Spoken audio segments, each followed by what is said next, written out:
Hi, my name is Bente, I'm the Norse witch, and today we are talking about the Norse god Tyr. And this is actually a video that was requested by my patrons and my YouTube members. Once a month they get to submit a content request, then I make a poll from all of those requests, and the video idea that wins the poll is going to be made into a video. And this time the video idea that won was a video on the Norse god Tyr. So here we go.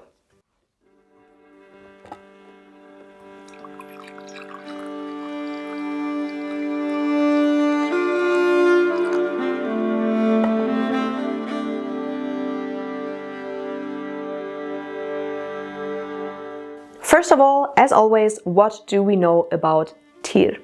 Tyr is a very, very interesting god because he was not only a god for the Norse people, for the Scandinavian people, but he was also known to the continental Germanic people, and he is apparently a very, very old god.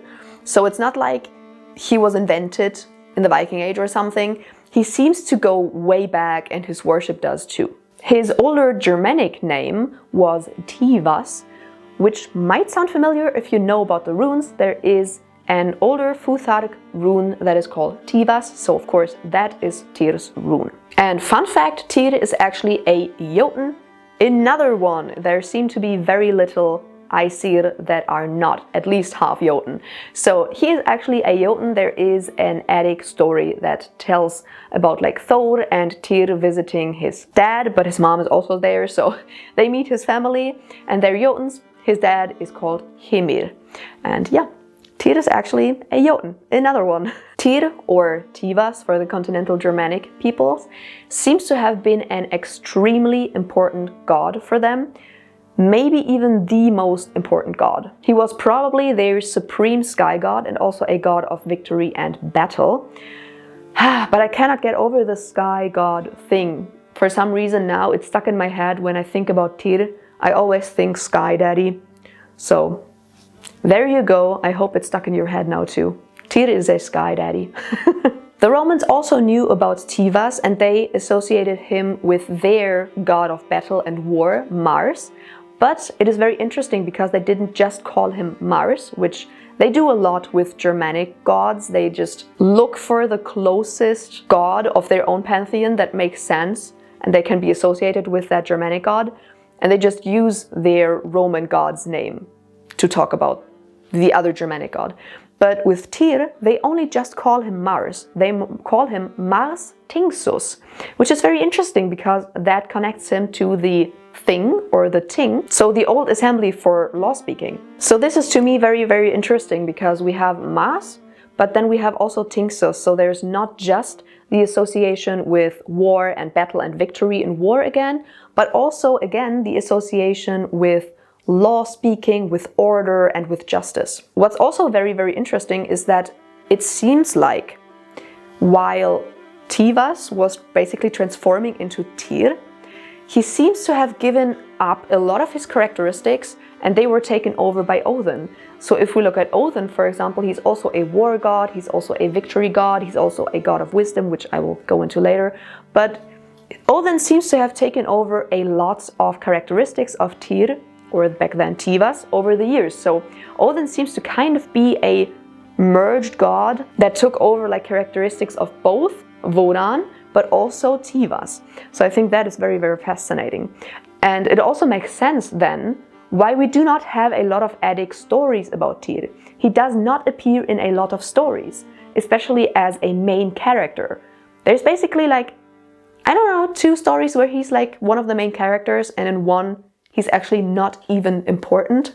So probably the story, the Eddic story that is most important about Tyr is the story about Tyr and Fenrir, the binding of Fenrir. But whom do we have like a million stories about?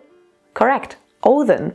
So it would make sense that a lot of characteristics of back then Tivas were taken over by Odin, and that's why, since Odin became like the primary god, there are also now much more stories about Odin than about Tyr, because Tyr was then all of a sudden less important and Odin became more important. So we have less stories about Tyr and a heck of a ton about Odin. But let us get back to the story of Tyr and Fenrir, the binding of Fenrir. If you don't know what happened, basically Fenrir, a big wolf, child of Loki, the gods were kind of scared of him because he could potentially grow very big and kill all of them, so they needed to do something about it. So what they wanted to do is to bind him, put him in shackles basically. They tried to make it seem like a game. Yeah, we will bind you with these shackles, but it's a game because we want you to try to break out of them. And they did that with some kinds of shackles, different kinds, but Fenrir was always able to break out of them. Until they got shackles that were made by the dwarves, so they were of course magical shackles, made out of like impossible things. I think things like a woman's beard, which I think is interesting because there are women with beards, but I think like a woman's beard and like some kind of tears and things, I don't know. But the shackles were made up of impossible things and they were magical and they were supposed to bind Fenrir from then on forever. But of course Fenrir isn't dumb. He didn't want to be like put in those magical shackles. So one of the gods had to promise him to put an arm into his mouth while they are binding him, so that if he ends up not being able to get out of those shackles and they keep him in those shackles, he could at least bite one of their arms off. So yeah, he wanted some kind of control. And who agreed to be the sacrifice basically? Tyr. So Tyr put his arm into Fenrir's mouth and they bound him with these magical shackles. And turns out Fenrir could in fact not break out of those magical shackles. Of course he wanted then the gods to unbind him again, but of course they didn't because that was the goal. So he bit off Tyr's arm. And that is where we get Tyr as a one-handed god. What's interesting though is that that story seems to not be a new invention, because there are Bronze Age like war paintings that show a one-handed figure wielding a sword. So it seems like some kind of one-handed person in war, in battle, or that is at least associated with war and battle, that was important enough to draw him on a wall painting. So that could very well have been Tivas back then. So it's possible that the whole story about Tyr and Fenrir, or at least Tyr losing his arm in some way, goes back very far. And of course we don't only get like the idea of Tyr as a one-handed god from the story of the binding of Fenrir, but we also get again things like topics like integrity and justice and truthfulness and things like that. And also self-sacrifice, because he was not forced to put his arm in Fenrir's mouth. He voluntarily did it. And then again, we have some random mentions of Snorri about Tyr, where he says that he was prayed to for victory in battle and that he was renowned for his wisdom and valor. His name is actually also a word for God, so that kind of seems to reinforce this idea that Tivas was once an extremely important god, because his name Tyr is now used as a word for God. So for example, one of the names of Odin is Sigtyr, god of victory, Sigtyr. That is so interesting. Tyr seems to have been so important that his name is cognizant with God. And then we have another mention of Tyr as a victory god in Sigtrifumal, where it is told that men should carve the victory rune for victory in battle, and that is Tivas, twice. So again, Tivas is his rune, and it's a very important victory and battle rune. Lastly, of course, probably everyone knows that Tuesday is actually derived from his name. So again, here we see how important he was. There was a weekday that was named after him. And also there are quite a lot of place names in Denmark that derive from his name.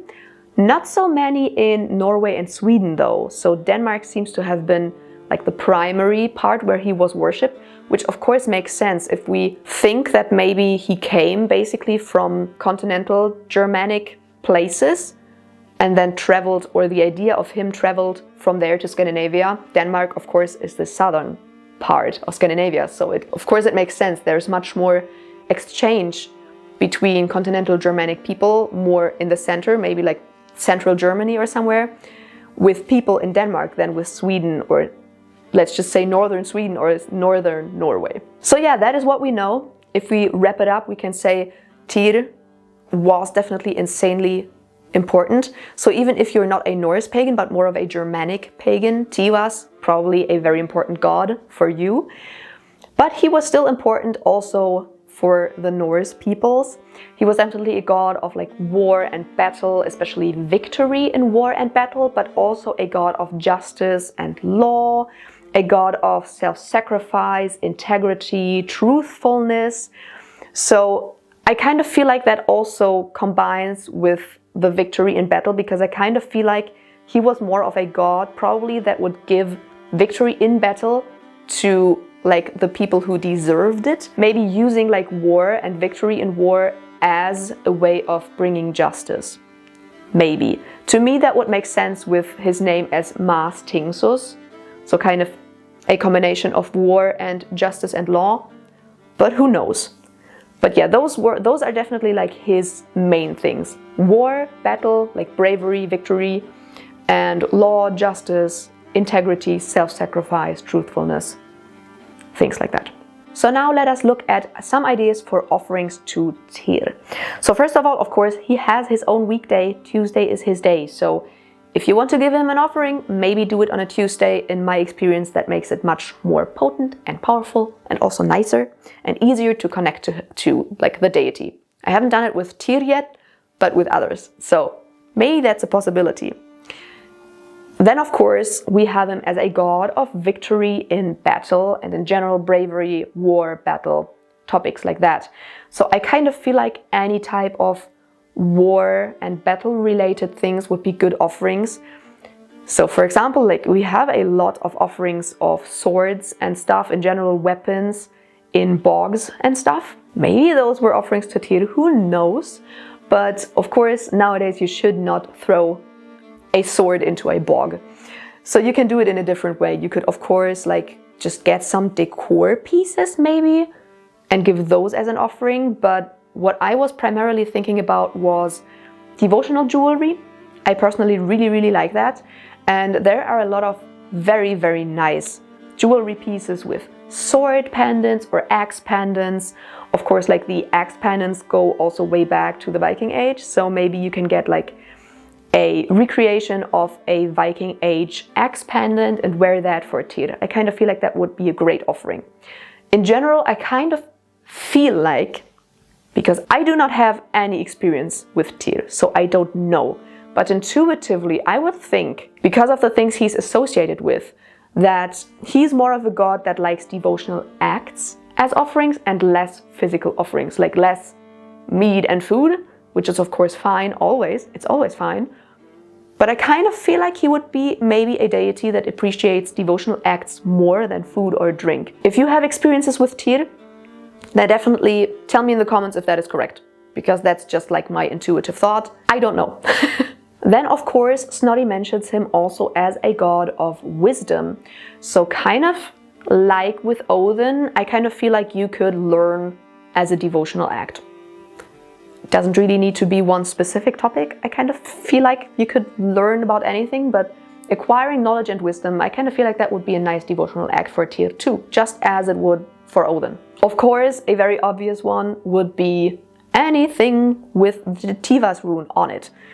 You could carve a Tivas rune into some kind of wood, or you could get some Tivas decor piece. You could also get like jewelry with a Tivas rune on it and wear that as a devotional act for Tyr.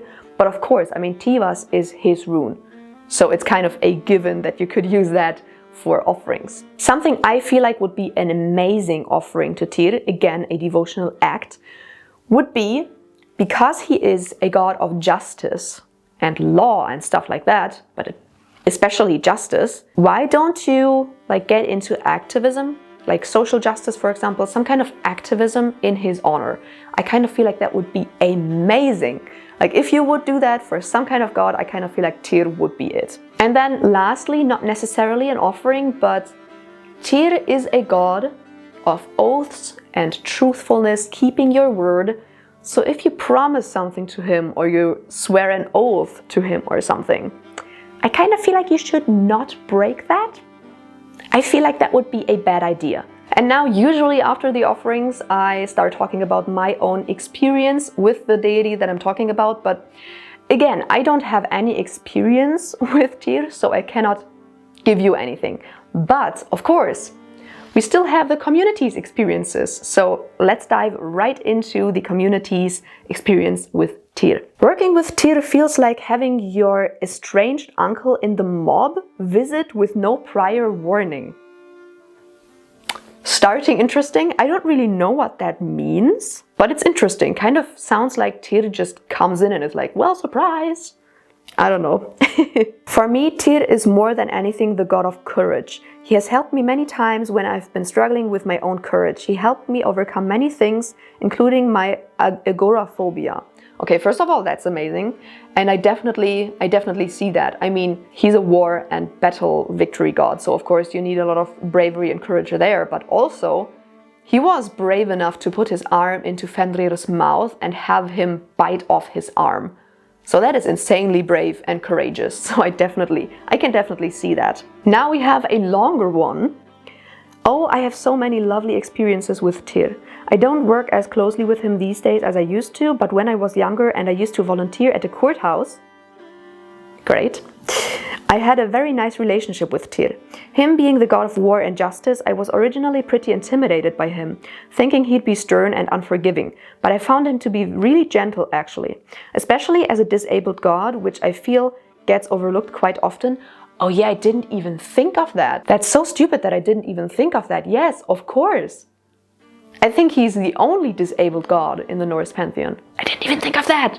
And he's a disabled war god. How cool is that? He tends to understand that humans are imperfect and cannot be upheld to ultimate moral standards. But when you work with him, he really does want you to find what right and wrong mean to you, and he urges you to be true to your values. Above all, I think he pushes for integrity. Yes, I feel like integrity is like such a key factor of Tyr. And he gave me such peace and safety during a really tumultuous period in my life.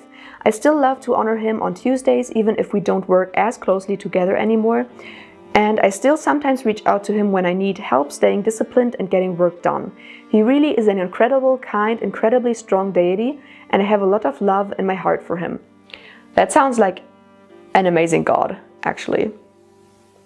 Especially, yeah, I feel like the integrity part, finding what's right and wrong for you, not necessarily being perfect, because nobody is perfect. And I mean, Tyr with only one hand is not like perfect as it would have been back then for a war god. Having one hand, definitely not ideal.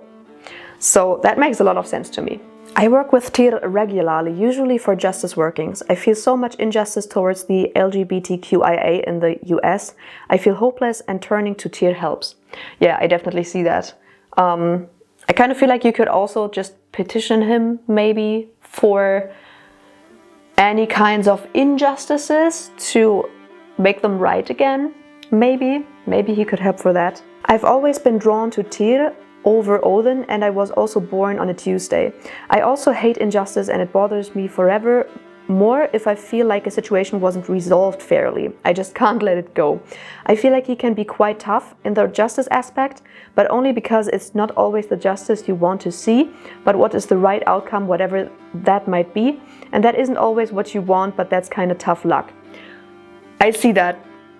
I guess sometimes you think the solution that you want is the just solution, but it's actually a different one. So maybe you petition him to bring justice, but then he brings something you didn't want, because that's actually the just thing to do. I find him to be pretty quiet and peaceful though, and has a kind energy, but not a pushover at all. I wouldn't want to fuck with him, that's for sure. I don't think he's keen on people seeing his kindness to Fenrir as being a weakness or as a self-sacrifice, or a sacrifice for the other gods, but that it was more just what was needed to be done, and he wasn't afraid just to get on with it. I mean, isn't that why it is a self-sacrifice? I mean, I personally see it as a self-sacrifice. Not like, oh, I think it would be fun to sacrifice my arm to get it bitten off by a wolf, but someone needed to bring a self-sacrifice to be able to bind Fenrir. Someone had to do it. It was in that moment the right thing to do for the gods, and someone had to do it. So Tyr stepped up because he's brave and courageous. But it's still a self-sacrifice, isn't it? At least I see it as that. I've had such great experiences with Tyr. He's really helped me with mental health struggles and has a very supportive dad energy to him. At least that's my experience. As I said, Sky Daddy. One particular instance that stands out to me was shortly after I started working with him. It had been a super long day and I was in a lot of pain, but really needed to shower before I could go to bed. The problem was that because of a skin condition, sometimes showers can be super painful. The whole day had been a nightmare and I was verging on a mental breakdown from a mix of stress and physical pain. I prayed to him, asking for him to just help me push through so I could just get to bed. And not 5 minutes later, my pain, while still present, had become much more manageable and my panic had subsided enough for me to get in the shower. It wore off as soon as I was about to get out and dry off. I realized afterwards that he had given me a boost of energy to push through something hard. There have been several other cases of this, but an interesting thing that I've noticed is that whenever I've prayed to him, usually for help getting through something hard that I needed to do, he has never changed the actual situation, but almost immediately has changed my mood and mental state to give me the strength I need to push through it myself. When I first started working with him, I was a bit intimidated because I thought he would be much more stern and kind of scary. Since he's so associated with justice and the law and honesty/honor, I was expecting him to almost seem like a cop. But I was very pleasantly surprised by how genuinely kind and understanding he is. I really see him almost as a divine father figure. Overall, he's just fantastic. That sounds fantastic. And yeah, it kind of seems like while he is a god of war and battle and victory, it's not like it's like the war frenzy, the battle frenzy kind of stuff that Odin is about, but more of the justice part of the war and battle. The more I hear about him, the more this makes sense to me. But yeah, that being said, that was all that I have for you about Tyr. Again, as always, if you have your own experiences, your own UPG with working with Tyr, what his energy feels like, how he behaves, offerings that you like to give to him, anything basically, put it in the comments. With that being said, Patreon shout out, because it is the just thing to do. Of course, Patreon and YouTube membership. Thank you so much to Naomi, Shaw, Christiana, T. Demon, Elizabeth, Sylvia, Penny, Weirfestira, Katrina, V, Bella, Derek, Smiley, Robin, Kirsten, Shannon, Andrew, Tisha, Sarah, Stanny, Rowan, Caesar, Carrie, August, Hannah, Shelby, Helena, SJ, Merle, Ann, Kate, Cade, Z, Kent, Brittany, Emerceline, Smolkata, Josh, Elinura, Knarr, Christine, Rixie Business, Annalena, Svenna, Ashley, Tim, John, Phoenix, Jenny, Maggie, Misty, Amy, Bethany, Timothy, Coffee, or the honorary gossip squirrel, and Bjorn. Thank you so much. And now the YouTube members. Thank you so much to Betsy, Peony, Rain, Milla, Katie, and Crystal. As always, I really hope you enjoyed this video. I hope it was interesting and informational. If you did like it, make sure to subscribe and give a thumbs up, and also ring the bell so you're notified whenever I upload a new video. Of course, you can check out my other socials and my shop for ethically and sustainably sourced witchy wares. And lastly, if you want to support me in another way, then you can check out my Patreon and my YouTube membership. And with that being said, I will see you in the next video. Bye!